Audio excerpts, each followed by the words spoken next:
종이에 적은 목표들은 기한에 관한 어떤 제한도 없다.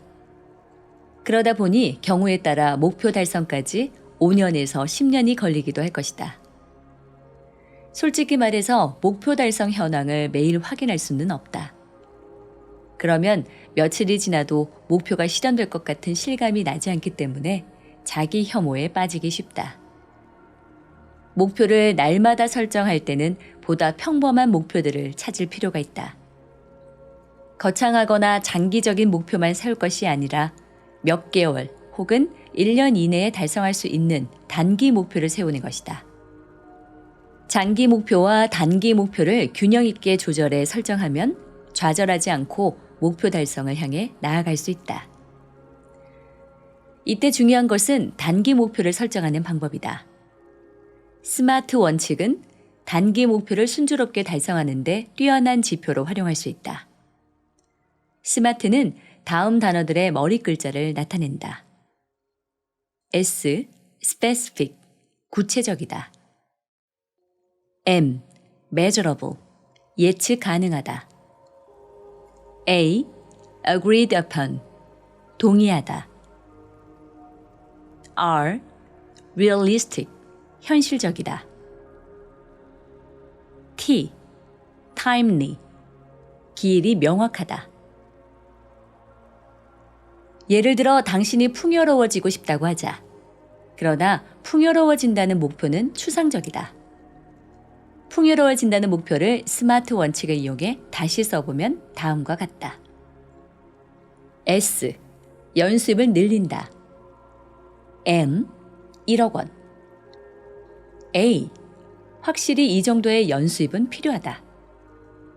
R. 이 정도는 달성 가능한 수치다. T. 내년 4월 30일까지. 다시 한번 정리해보자. 풍요로워진다는 내년 4월 30일까지 연수입 1억 원을 달성한다로 변경할 수 있다. 이 원칙에 입각해 세우지 않은 목표는 도중에 좌절되기 쉽다. 예를 들면 당신의 연수입이 5천만 원이라고 하자. 그런데 별안간 연수입 10억 원이라는 목표를 세운다. 장기 목표라면 상관없다. 다만 1년에 5천만 원을 버는 사람이 1년 내에 연수입 10억 원을 달성하겠다는 것은 말이 안 되는 소리다.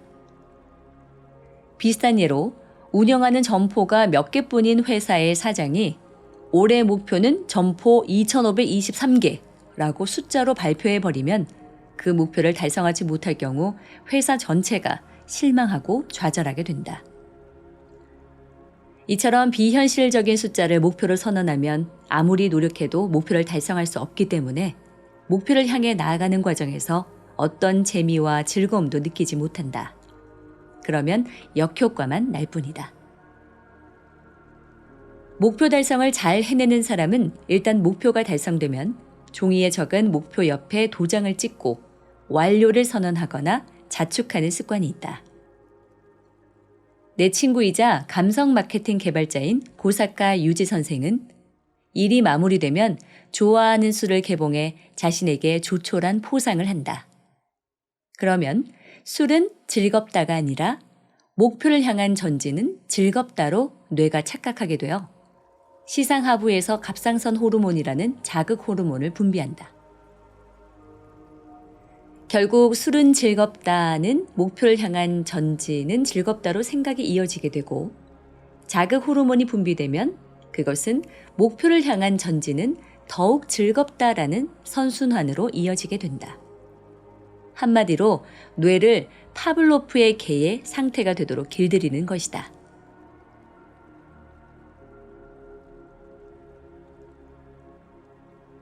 자, 스마트 원칙에 따른 목표 설정 방법을 이해했다면 이제부터는 그 목표들을 매일 밤 수첩에 10개씩 적는다. 이 작업을 통해 우리는 목표를 보다 확실하게 달성하고 기간도 단축할 수 있다. 유명 컨설턴트인 브라이언 트레이시로부터 힌트를 얻은 방법이다. 이 또한 아주 간단하면서도 실제로 해보면 상당한 효과가 있어서 나도 최근 3년 동안 이 방법을 사용했다. 달성하고 싶은 목표를 매일 그냥 생각나는 대로 적는다. 목표가 날마다 달라져도 상관없다. 목표가 10개 이상 되는 사람은 더 써도 되지만 시간을 너무 빼앗기면 안 되니 10개가 적당할 것이다. 10개를 다 적은 후엔 가장 중요한 목표 하나에 동그라미 표시를 한다. 중요한 목표란 그 목표가 실현되면 나머지 다른 목표들도 모두 실현되는 목표를 말한다. 만약 연수입 1억 원 달성이라는 목표를 세웠다고 하자.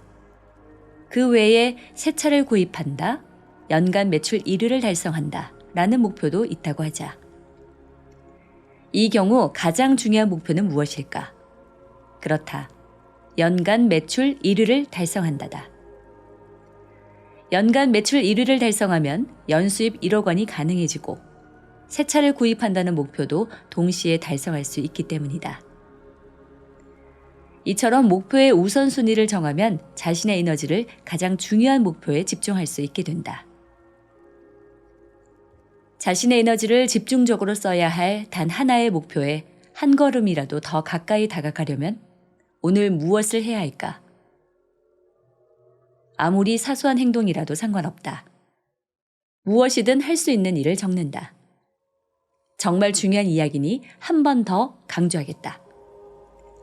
아무리 사소한 행동이라도 상관없다.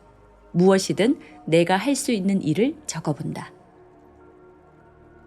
나를 포함한 대부분의 사람들이 그렇듯이 처음 한 걸음을 내딛는데 시간이 제법 걸린다. 하지만 처음 한 걸음을 내딛고 나면 이후 새로운 일이 전개되기 때문에 다음에 이어질 두 번째 걸음은 한결 쉬워진다. 처음 한 걸음은 미미하지만 두 번째 걸음은 한결 편하다. 처음 한 걸음을 내딛는 빈도수를 높일 수 있다면 일은 점점 더 빠르게 진행된다. 그러면 몇 개월 후에는 놀라운 결실을 맺을 수 있게 된다.